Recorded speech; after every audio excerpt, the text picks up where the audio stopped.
हे गोविंद,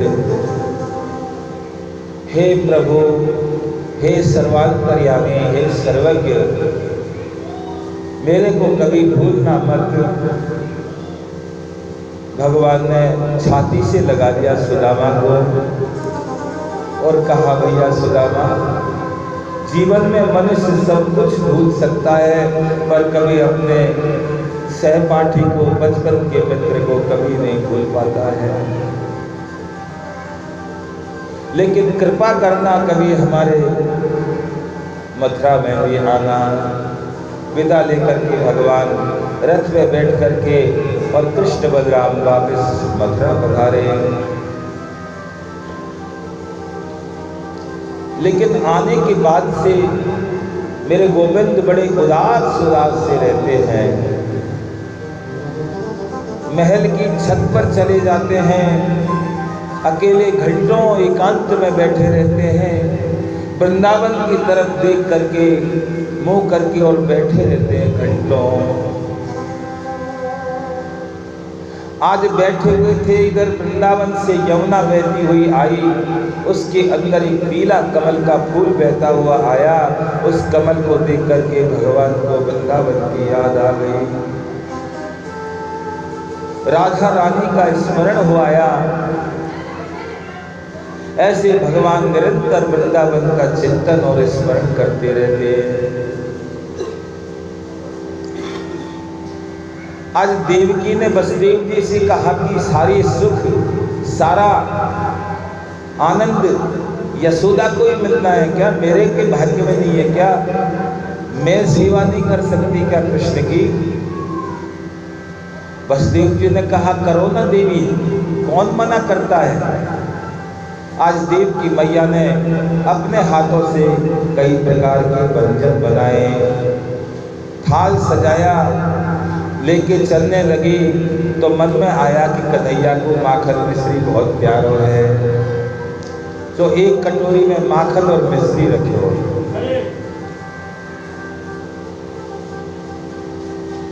जाकर के कृष्ण के कक्ष में पहुंची, थाल रखा खाने के लिए, बोला।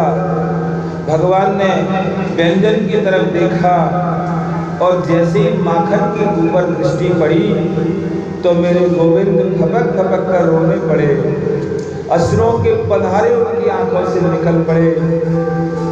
मैया तो घबरा गई, जाकर के वसुदेव जी से कहा, आपको तो अपने राजकाज से कोई समय नहीं है, आपने आज तक पूछा नहीं युवराज कृष्ण क्यों रोता है, क्या कष्ट है युवराज कृष्ण को।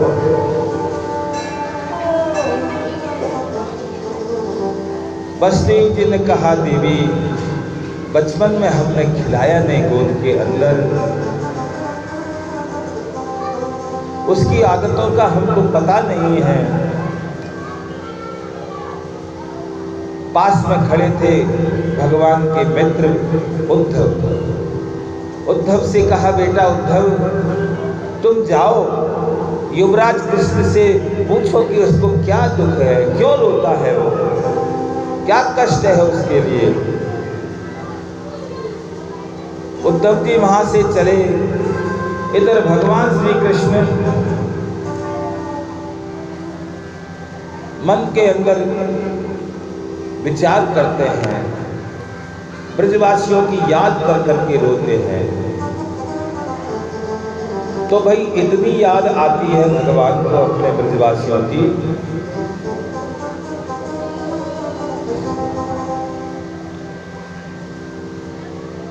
क्योंकि भगवान बार बार ये स्मरण करते थे कि मैं गोपियों से कह के आया था कि मैं परसों आ जाऊंगा, लेकिन मेरे को वर्षों हो गए, मैं आज तक वहां जा नहीं सका उनके पास में।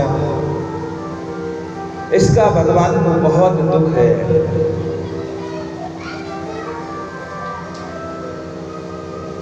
अच्छा, भगवान मान लो नहीं जा सके तो कोई बात नहीं, अगर इतना ही प्रेम है भगवान का अपने ब्रजवासियों पर, तो उनको ब्रजवासियों को वहीं बुला लेना चाहिए था। लेकिन न तो भगवान ने ब्रजवासियों को मथुरा बुलाया और ने भगवान स्वयं वृंदावन गए। इसके कई कारण हैं, कई भाव हैं भगवान के इसमें। उस समय क्या परिस्थिति रही होगी ये तो भगवान गोविंद ही जानते हैं, लेकिन एक भाव है संतों का कि मथुरा में भगवान ने कंस को मारा। कंस की दो पत्नियां थी, अस्थि और प्राप्ति। दोनों कंस के मरने के बाद में अपने पिता जरासंध के पास में गई। भगवान को पता था कि जरासंध आक्रमण करेगा मथुरा के ऊपर और मथुरा को तहस नहस कर देगा, इसलिए भगवान मथुरा छोड़ करके वृंदावन नहीं गए।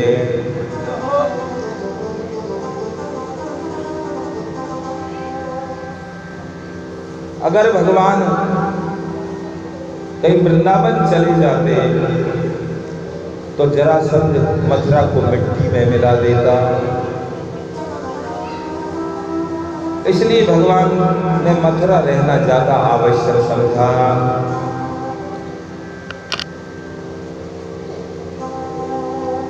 अच्छा, भगवान वृंदावन नहीं गए तो ये तो कर सकते थे कि ब्रजवासियों को वहीं बुला लेते, एक मोहल्ला अलग से ब्रजवासियों के लिए बसा देते। ऐसा भी भगवान ने नहीं किया। क्यों नहीं किया?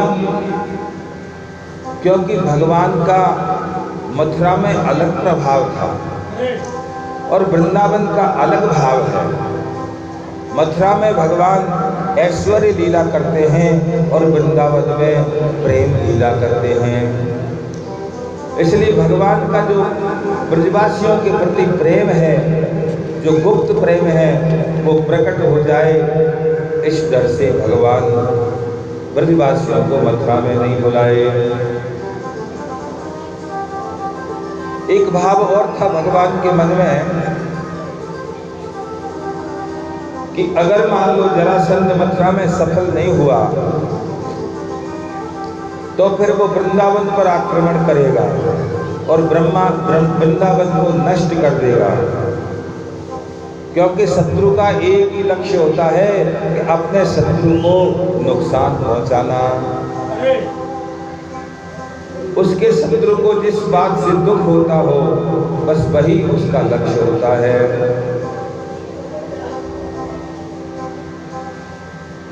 और भगवान संसार में ये बताना चाहते हैं कि विशुद्ध प्रेम का स्वरूप क्या होता है। हम संसार में जिनको प्रेमी कहते हैं, अरे तू तो मेरा बड़ा प्रेमी है भाई, ये प्रेम नहीं है, ये तो स्वार्थ है, कामना है, वासना है। विशुद्ध प्रेम जहाँ होता है वहाँ कोई कामना नहीं होती है।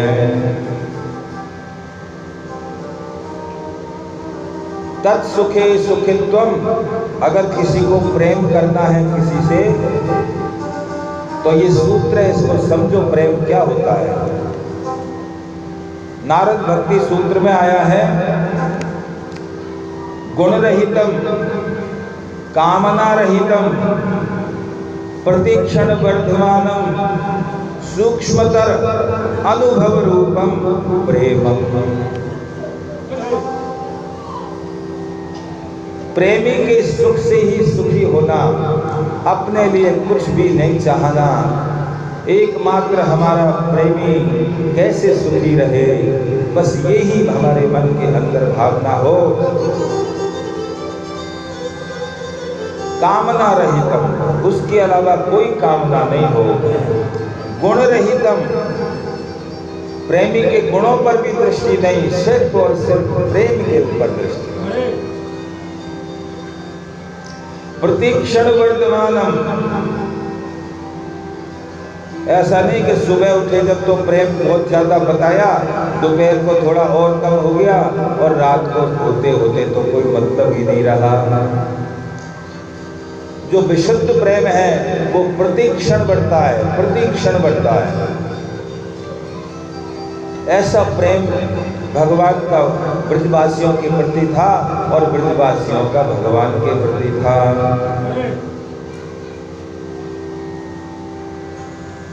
और देखो, अगर भगवान जाना ही चाहते तो वृंदावन, मथुरा से वृंदावन दूर है क्या? जाकर के मिलके आ सकते थे गोपियों से, लेकिन भगवान नहीं गए।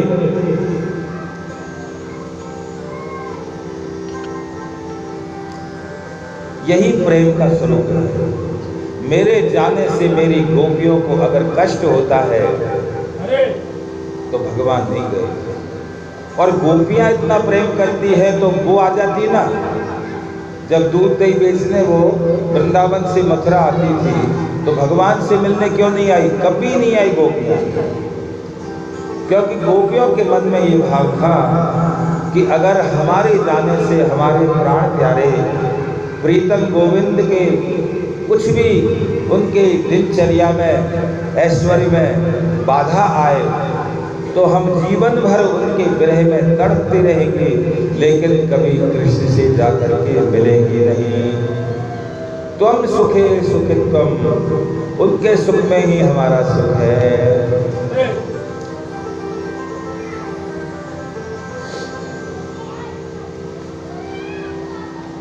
ऐसा भी हो सकता था कि भगवान वहीं बुला करके उनको अलग मोहल्ला बना देते, लेकिन मथुरा के अंदर तो भगवान को राजाधिराज कहा जाता है। और वो गोपवाल आते तो वो तो संग में खेलने वाले यार सखा हैं, वो तू तपाका से बात करते। तो इसलिए भगवान ने अपने प्रेम को गुप्त रखना उचित समझा, इसलिए ब्रजवासियों को अपने पास नहीं बुलाया। लेकिन अपने हृदय से ब्रजवासियों को कभी दूर नहीं किया। ब्रजवासी वल्लभ सदा मेरे जीवन प्राण, इनको नहीं बिसारियो मोहि नंद बाबा की ब्रजवासी वल्लभ सदा मेरे जीवन प्राण। मैं नंद बाबा की सौगंध खा के कहता हूँ कि जीवन में कभी ब्रजवासियों को भूलूंगा नहीं। ऐसा दिव्य प्रेम भगवान का ब्रजवासियों के साथ में था। पर भगवान को ये लगता था कि मैं उनको याद तो रात दिन करता हूँ, पर मैं उन ब्रजवासियों के प्रेम की बात किसी से कर नहीं सकता मथुरा के अंदर, क्योंकि प्रेम की बात उसी से की जाती है कि जो प्रेम की कीमत समझता है, जिसके अंदर प्रेम होता है, उसी से प्रेम की बातें की जाती हैं।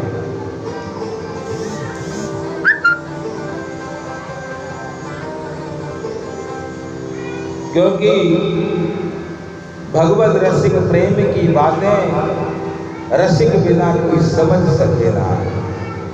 जो भगवान के रस का रसिक होगा वही भगवान के प्रेम को समझ पाएगा। इसलिए भगवान ने कभी उनसे कोई चर्चा नहीं की मथुरा वासियों से, लेकिन मन तो उनका बहुत करता था।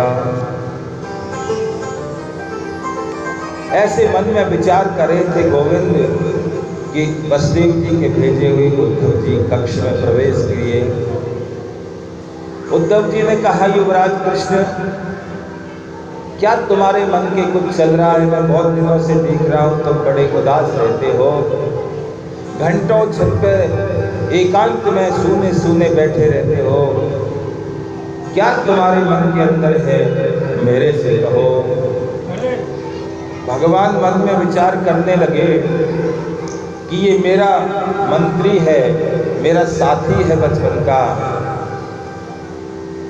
ज्ञानी भी बहुत है क्योंकि बृहस्पति जी का शिष्य है, लेकिन ये प्रेम को नहीं समझता है। ज्ञान तो ये जानता है, शास्त्रों का इसको बहुत ज्ञान है, लेकिन ये प्रेम को नहीं समझता है। इसलिए जब तक ये प्रेमी नहीं बने तब तक मैं इससे मेरे मन की बात नहीं कह सकता हूँ। तो भगवान ने आज उद्धव को गोपियों के पास भेज करके और प्रेम का पाठ पढ़ाने का निश्चय किया।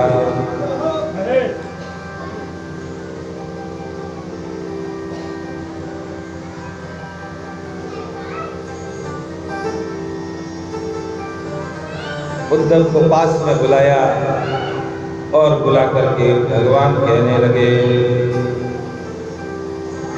कि गच्छोद्धव व्रतम शीघ्र। हे उद्धव, आप मेरे व्रत के अंदर शीघ्रता से जाओ और जाकर के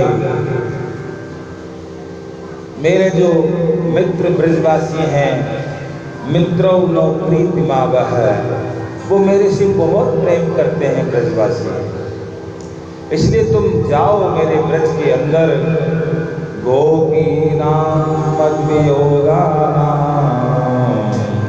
मत्सन्निशै विमोचय। उन गोपियों को, मेरे प्रेमियों को, मेरी प्रेमिकाओं को जाकर के मेरा संदेश सुनाओ। वो मेरे विरह में बहुत दुखी हैं, इसलिए मुझे भी उनकी बहुत याद आती है। अगर वो मेरी याद नहीं करें तो मुझे उनकी याद आए क्यों? मुझे उनकी याद इसलिए आती है क्योंकि वो रात दिन मेरी याद करते हैं।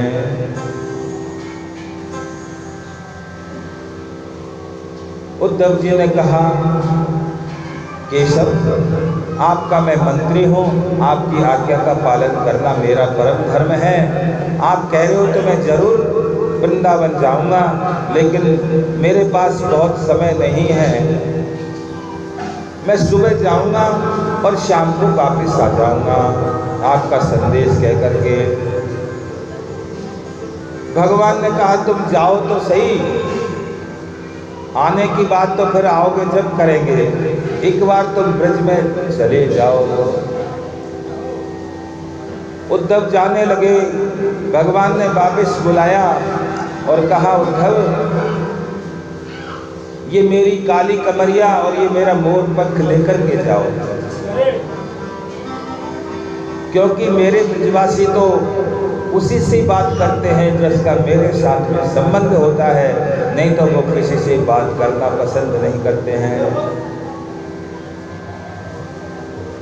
लेकर के उद्धव जी महल से निकले। रात्रि विश्राम अपने घर पर किया। प्रातःकाल चलने के लिए तैयार हुए। रथ चल रहा है, मन में विचार आने लगा, मैं जा तो रहा हूं कृष्ण की आज्ञा से वृंदावन में, गोपियों को संदेश तो दूंगा, तो वो मेरे ज्ञान को क्या समझेंगे जब मैं महावाक्य बोलूंगा, एको ब्रह्म द्वितीयो नास्ति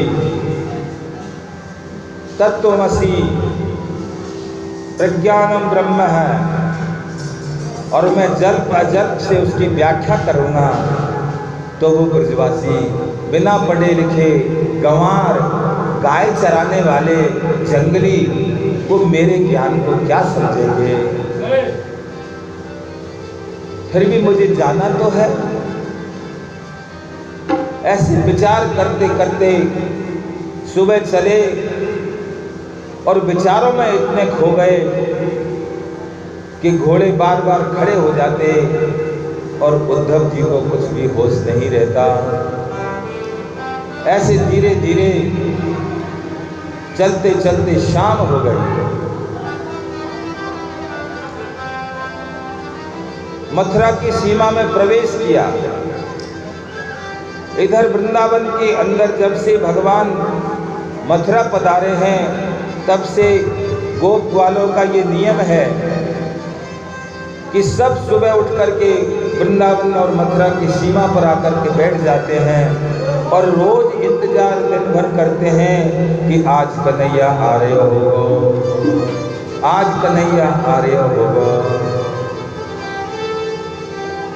और जब शाम हो जाती तब पूजा सा मन लेकर के जाते, मैया के महल के आगे होकर के निकलते और कहते मैया आज भी ना आयो। रोज का यही उनका नियम था। जब से भगवान गए रोज उनकी प्रतीक्षा करने सीमा पर आते और पूरी रात सोते अपनी मैयाओं के पास में, तो यही कहते हे विधाता कल का दिन उगे तो कृष्ण का हमको दर्शन हो। आज जब ब्रजवासी गोपवाल बैठे हुए थे तो रथ आता हुआ दिखाई दिया उद्धव जी का। दौड़ पड़े सब एक साथ, अरे भैया कन्हैया आ गयो, अरे भैया गोविंद आ गयो, आ जाओ गोविंद से मिलेंगे। सारे ग्वाल बाल दौड़ पड़े। श्री दामा तो एक झाड़ी में छुप गयो। मधुमंगल ने कही चले ना कन्हैया आ गयो, रथ आ गयो को। श्री दामा ने कही मोहे तो मिलनो ही ना है कन्हैया से, वह आवेगो मेरे पास में आकर के मेरे पैर पकड़ेगो, मेरे से माफ़ी मांगेगो और फिर कभी वृंदावन से वापस जाने को नहीं जाने की प्रतिज्ञा करेगो तो बात से मिलूंगा, नहीं तो मिलना ही नहीं है मोहे तो। इतना अधिकार है भगवान के ऊपर अपने ग्वाल वालों का। ठीक है तो क्यों रहे, हम तो जा रहे हैं कन्हैया से मिलने। सब गोपवाल दौड़ पड़े। श्री दामा ने विचार करो रूठ बाद में लूंगा, एक बार चल के कन्हैया से मिल लूँ, आपकी छवि देख लो। इस प्रकार से सभी गोपवाल रथ के चारों तरफ से घेर लिया जाकर के खड़े हो गए। विचार करने लगे लेकिन कन्हैया बाहर क्यों नहीं निकल रहा हमको देख करके। अगर कन्हैया होता तो जरूर बाहर आ जाता। पर्दा हटा करके देखा, अंदर तो कोई और ही बैठा था। उद्धव जी ने बाहर को निकाला, भैया जय श्री कृष्ण। ग्वाल वाला ने कहा जय श्री कृष्ण। मैं उद्धव वृष्णियों का महामंत्री, कृष्ण के बचपन का सखा, आप लोगों से मैं निवेदन करता हूँ, क्या आप मुझे माता यशोदा बाबा नंद के भवन का रास्ता दिखा सकते हो? अरे भाई बच्चों को तो बंद करो, कृपा करो। ए माताओं अपने बच्चों को शांत करो।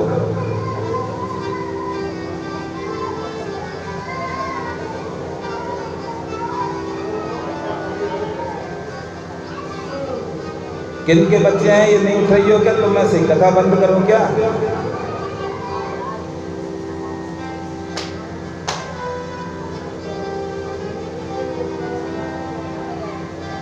ये डीजे का काम थोड़ी है यहाँ देखने के लिए आने का। भाई कथा सुनो, दूसरों का जो है ध्यान भंग करते हो।